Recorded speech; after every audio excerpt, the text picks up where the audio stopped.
we're going to celebrate Halloween.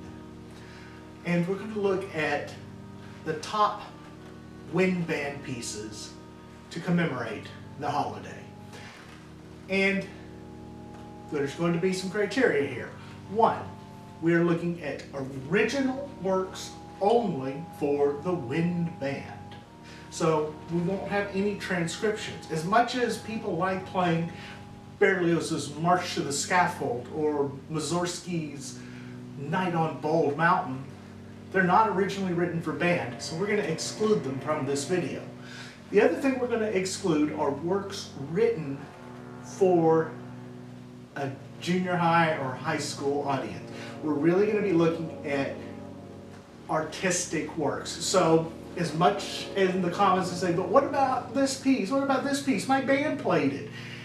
We're going to stay away from junior high and high school band works.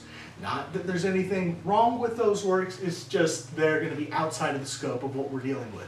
What we're looking at today are the top pieces. I have picked 6 distinct works for wind band that can fall easily into the category of Halloween music. Now let's talk about what I mean by Halloween music. First off, what is Halloween? It's the day before the celebration of All Souls Day, where we remember and commemorate those that we have lost. The Day of the Dead, particularly in Mexican ceremonies. All Souls Day, All Saints Day throughout most of Christian Europe. So with that in mind, works of a funereal sense are very much Halloween pieces. And that's where we're going to start today. We're going to look at some funereal pieces. What do I mean by funereal? Well, of course, written for typically a funeral procession. This is actually one of the earliest uses of the wind band.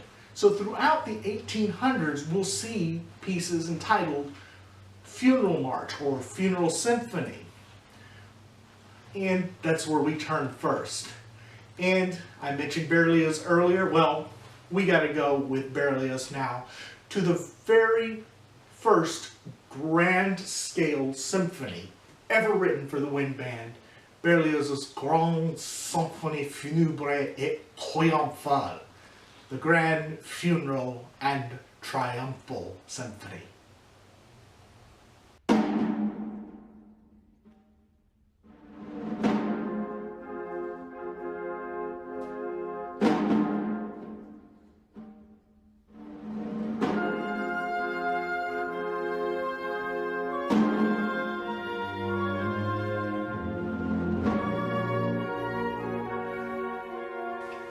The next piece we'll listen to and look at is another funereal piece, somewhat. It wasn't written specifically for a funeral or for the relocation of dead bodies like the Berlioz we just listened to, but more as a memorial for those lost during World War II and the Holocaust. And we're looking at the piece by Olivier Messiaen, Et exspecto resurrectionem mortuorum, which translates to, and I expect the resurrection of the dead.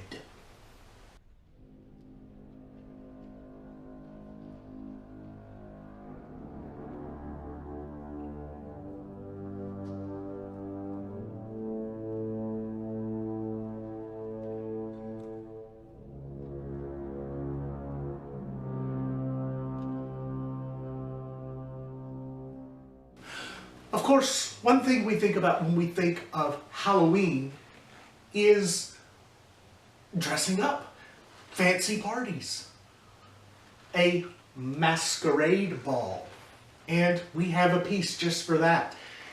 Vincent Persichetti's Masquerade.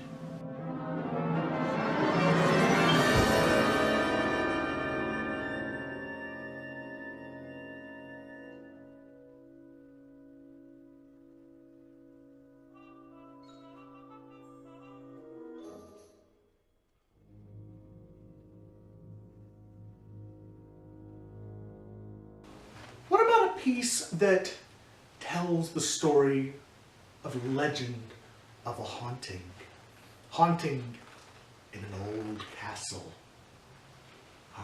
We have that too.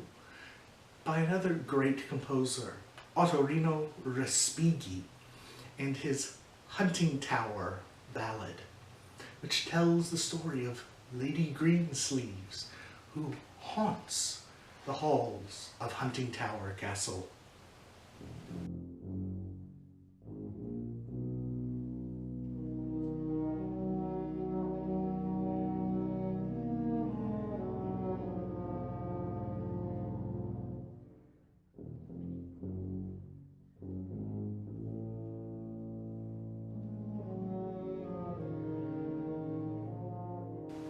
And of course, what would Halloween be without witches and wizards and sorcerers? Well, in the desert Southwest, there's a tradition of sorcerers. The Nagual. And Michael Colgrass, in his extraordinary piece, The Winds of Nagual, explores tales of these sorcerers.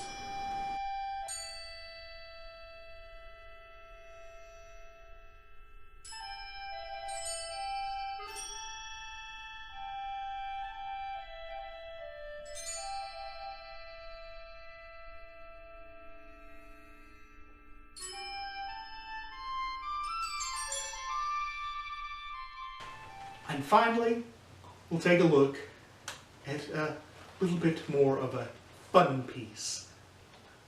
Ghosts. Ah yes, Ghost, one of those great Halloween apparitions. And we look at a much more recent piece, Eric Whitacre's Ghost Train.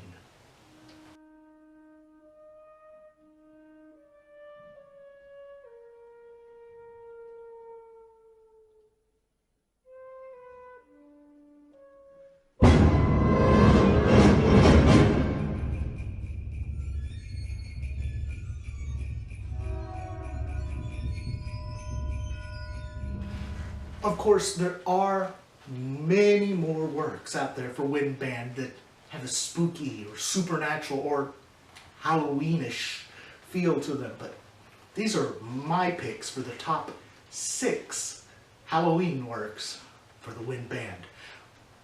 What are some of yours? Leave them down in the comments below. I'd like to hear. I'd like to discover new music. Let me know. Hope you enjoyed this one.